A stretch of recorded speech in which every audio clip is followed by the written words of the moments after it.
So what did he say? I'm gonna die of a heart attack and stroke because of all the steroids I'm on. I got my blood work done and it's perfect across the board.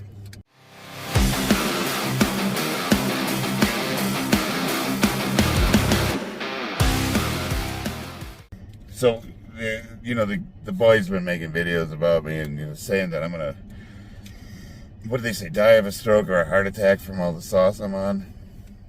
I got my blood work done. I just got out of the VA, and blood pressure 126/78. So, there's some room for improvement there.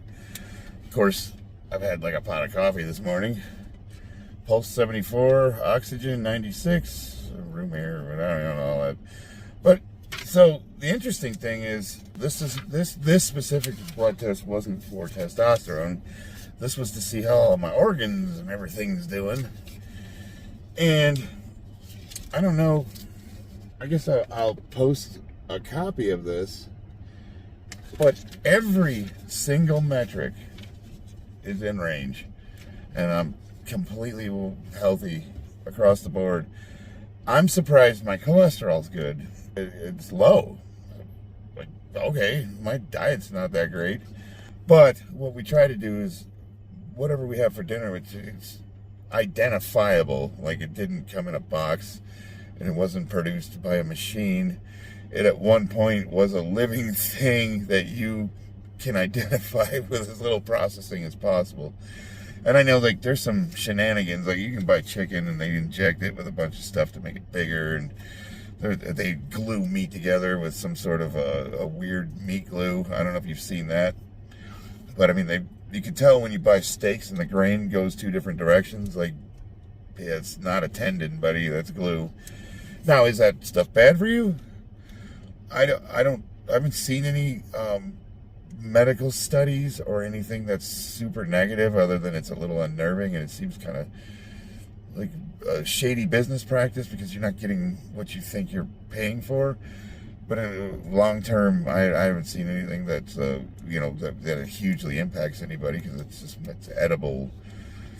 Apparently, it's something that you would be able to normally eat. But I mean, if anybody knows anything more about that, let me know. I'm really surprised about my cholesterol, because one of the side effects of TRT, steroids, that kind of thing, is high cholesterol. And mine's, not only is mine normal, it is low.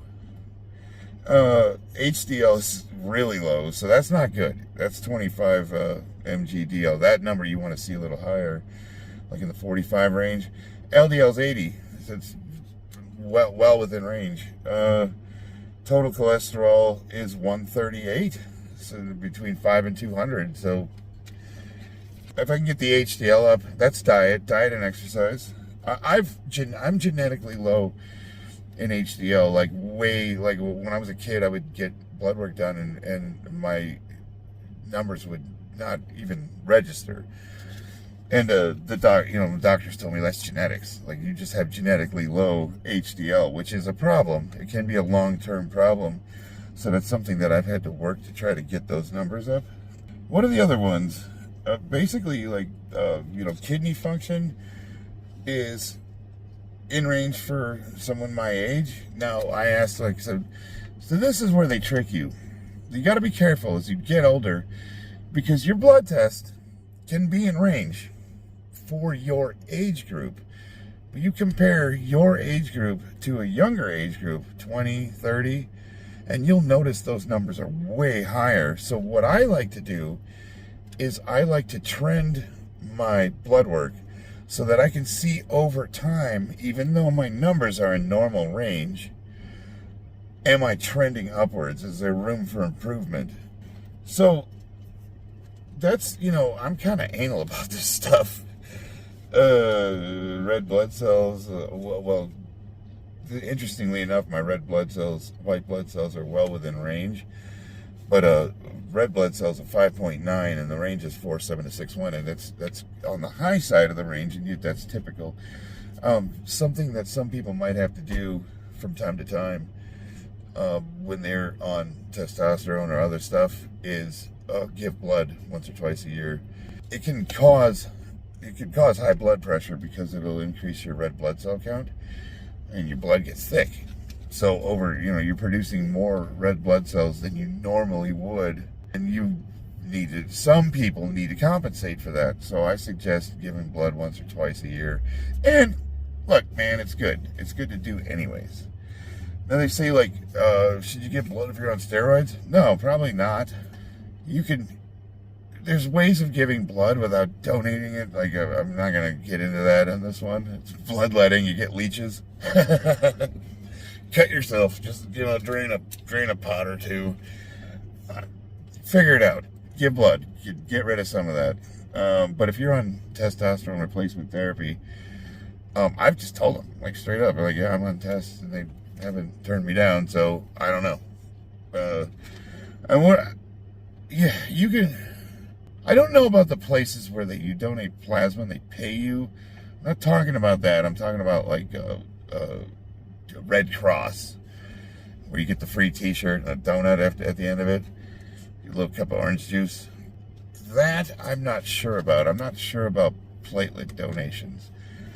Let's see. Is there anything else? Cholesterol, chloride, sodium. Out here in the desert where it's extremely hot and you are sweating your ass off all day, the fact that all of my electrolytes are in range, it's pretty amazing.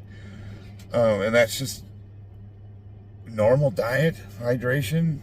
I don't really do anything supplement wise. I don't take a bunch of supplements. I don't take a bunch of vitamins. That's not to say I've never taken vitamins. I've never taken supplements. When I get blood work back and it's low, like I've had periods in my life where I was anemic, so I took iron supplements. I've had periods in my life where I was low on vitamin D, vitamin B, whatever. But I go by my blood work completely. So that's why I keep telling you guys, get your blood work done. Not just for testosterone, but for everything. Because it's like diagnosing a car. It's like diagnosing an engine when you get error codes. You can see here that gives you basic metrics so you can make informed decisions and adjustments. And then you can tell people, like our buddy who likes to make videos about me, to go stuff it, because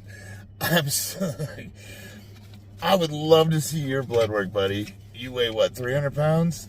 And you live on Popeye's chicken? So you're going to talk about me and my health. Let's see what you got.